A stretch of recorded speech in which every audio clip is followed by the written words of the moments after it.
Hello అందరికీ, ఇవేంటనుకుంటున్నారా? ఇవి onion flower stocks అంటారు.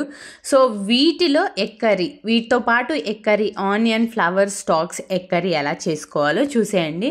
సో ఇలా చిన్నగా కట్ చేసుకోవాలన్నమాట. కొద్దిగా పేషెన్స్ ఉండి బాగా చిన్నగా కట్ చేసుకోవాలి. ఆ తర్వాత ఒక ప్యాన్ పెట్టుకుని ఆయిల్ వేసుకుని ఆయిల్లోకి నార్మల్గా ఇంకా తాలింపు పెట్టుకోవాలన్నమాట. ఆవాలు అమ్మ ఎక్కువ వేసుకుంటుందని చెప్పాను కదా నేను.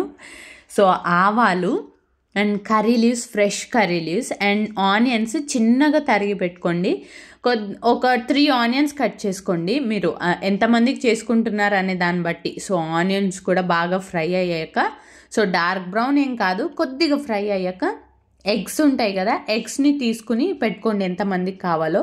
సో తర్వాత ఆనియన్ స్టాక్స్ చిన్నగా కట్ చేసుకున్నారు కదా, అవి ప్యాన్లోకి వేసేసుకుని బాగా ఫ్రై చేసుకోండి. ఇలా చిన్నగా అయిపోతాయి అన్నమాట. అవి బాగా ఫ్రై చేసుకుంటూ ఉండేసరికి బాగా దగ్గర అవుతున్నాయి.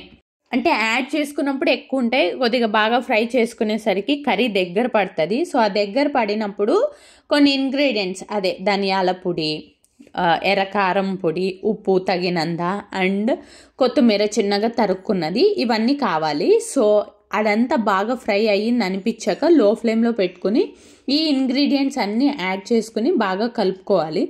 సో అదంతా బాగా అంత ఆనియన్ స్టాక్స్ ఉంది కదా, వాటన్నిటికీ బాగా పట్టేలాగా కలుపుకుని తర్వాత ఎగ్స్ ఉంటాయి కదా, అదంతా బాగా ఫ్రై అయిపోయిందని అనిపించాక ఎగ్స్ని యాడ్ చేసుకోవాలి.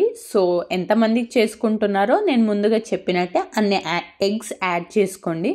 సో ఎప్పుడు చెప్తా, ఎగ్స్ యాడ్ చేసుకున్నాక చాలా లో ఫ్లేమ్లో ఉండాలి స్టవ్, లేదంటే కింద మాడిపోతుంది అనమాట.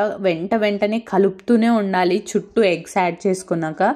సో బాగా కలుపుకోవాలన్నమాట. ఆ ఇంగ్రీడియంట్స్ మొత్తం అంతా వేసుకున్న ఎగ్కి బాగా మిక్స్ అయిపోవాలి. సో ఇలా బాగా కలుపుకోండి. సో అలా కలుపుకునేసరికి ఇలా దగ్గర పడుతుంది. సో అది కంప్లీట్ ఎగ్ వైట్ అనేది బాగా ఫ్రై అయిపోయాక ఇంకా ఎగ్ కర్రీ చూసారు కదా, ఫైనల్గా ఎగ్ కర్రీ ఇలా అనిపిస్తుంది. సో ఆనియన్ స్టాక్స్తో చేసుకున్నాం కాబట్టి గ్రీనిష్గా కనిపిస్తుంది కొద్దిగా. సో ఇలా బాగా సెపరేట్ చేసుకోవాలన్నమాట. పెద్ద ఉండలు అయిపోతాయి కాబట్టి బాగా గరిటతోనే బాగా సెపరేట్ చేసుకోవాలి చిన్నగా. So finally the onion stocks egg curry is ready. ఈ ఆనియన్ ఫ్లవర్ స్టాక్స్ అనేవి కొద్దిగా మైల్డ్ ఆనియన్ ఫ్లేవర్ ఉంటుంది కన్జ్యూమ్ చేసినప్పుడు, అంటే తిన్నప్పుడు. ఇవి స్పెషల్గా వింటర్లోనే చాలా అవైలబుల్ ఉంటాయి. నార్మల్గా వేరే రెసిపీస్ చేసుకోవచ్చు దీంతో. ఆనియన్ ఫ్లేవర్ కొద్దిగా ఉంటుంది కాబట్టి అలాగన్నా ఎగ్తో మిక్స్ చేసుకుని తింటే చాలా బాగుంటుంది. మీరు కూడా ట్రై చేయండి.